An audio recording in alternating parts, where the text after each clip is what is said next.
परवेज खटक जो 5 साल तक खैबर पख्तूनख्वा के वजीर आला रहे, तकरीबन 4 साल तक वजीर दिफा रहे और पाकिस्तान तहरीक इंसाफ की कोर टीम का हिस्सा थे, वो भी अब ये कह रहे हैं कि इमरान खान सारे फैसले खुद करते थे और उन्हें एतमाद में नहीं लेते थे। 2 रोज़ पहले परवेज खटक ने एक इंटरव्यू में जो दावे किए वो उनके 9 मई से पहले के मौक़िफ़ और बयानात से बिल्कुल बरक्स हैं।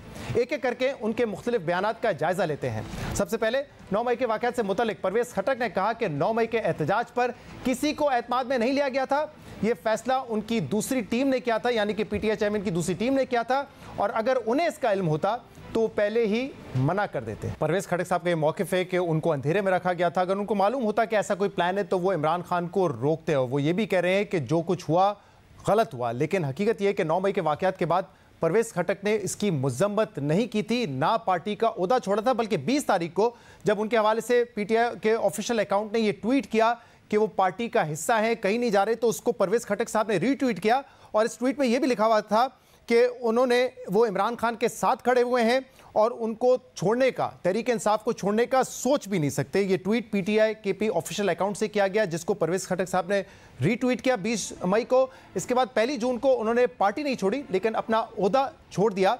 लेकिन फिर 10 जून को, यानी कि अपना ओहदा छोड़ने के 10 दिन बाद, उनके बेटे ने एक ट्वीट किया, स्टैंड विथ इमरान खान, यानी कि 9 मई के तकरीबन 1 माह के बाद भी वो ये कह रहे थे कि वो इमरान खान के साथ खड़े हुए थे, और अब वो कह रहे हैं कि ये प्लान जो इमरान खान ने अपनी किसी और टीम के साथ मिलकर बनाया था। इसके अलावा इसी इंटरव्यू में इलेक्शंस के हवाले से परवेज खटक साहब ने ये कहा कि इमरान खान 4 इलेक्शन के मौके गंवा चुके थे और वो नहीं चाहते थे कि इलेक्शन हो, क्योंकि जब भी ऐसा लगता था कि इलेक्शन मिल सकते हैं, इमरान खान साहब कोई और फैसला कर देते थे।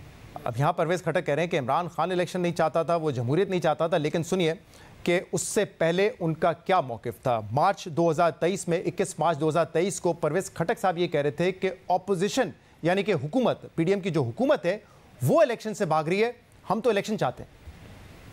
एजेंडा है कि इस मुल्क में इलेक्शन की जाए। हम इस हुकूमत को कहना चाहते हैं कि आप इलेक्शन से क्यों भागते हैं। इस मुल्क का मुस्तकबिल है, पाकिस्तान की खातिर एक ही रास्ता है कि इस मुल्क में अमन हो और इलेक्शन हो।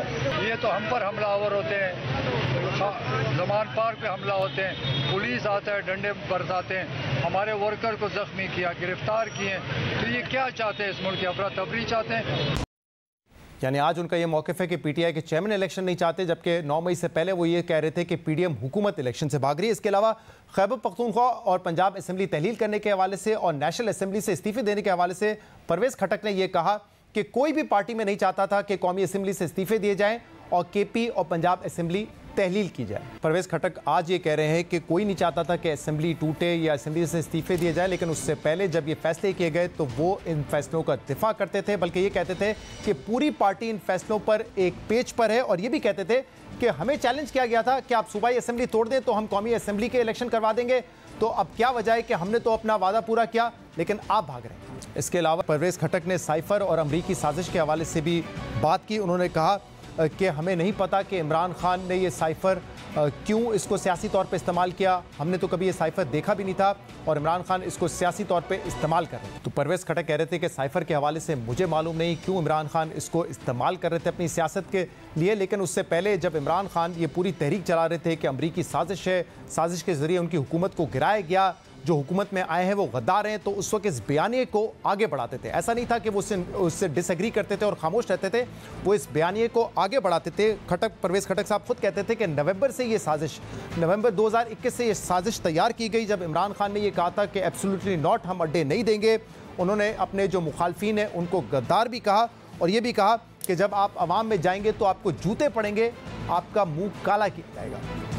जब इमरान खान ने अमेरिका को कहा कि एब्सोल्युटली नॉट, उस दिन से ये किस्सा शुरू हुआ। नवंबर के महीने से अमेरिका में साजिश शुरू हुई और हमारे गद्दार, इस मुल्क के दुश्मन, इस मुल्क के बेचने वाले गद्दारों से मिल गए। तुम अमेरिका के गुलाम बन गए। कैसे? हमारे 20 गद्दार एमएनएस इन सफारतकारों से मिलते रहे। तो क्या ये साजिश नहीं थी? क्या अमेरिका में गुलाम बनाना चाहता है? हमसे तो वो गए जो हमारे थे ही नहीं। उनको भी मैं कहता हूँ, पछताओगे जब अवाम में जाओगे, जूते पड़ेंगे, आपके मुंह पे काला रंग डाला जाएगा। आप अपने बच्चों की बेइज्जती मत कराएं। यानी परवेज खटक साहब आज सारे सियासी फैसलों की जिम्मेदारी भी पीटीआई चेयरमैन पर डाल रहे हैं, लेकिन आपने देखा कि माजी में वो हर फैसले के साथ खड़े हुए थे, न सिर्फ उसके साथ खड़े हुए थे बल्कि उस बयानिए को आगे भी बढ़ाते थे।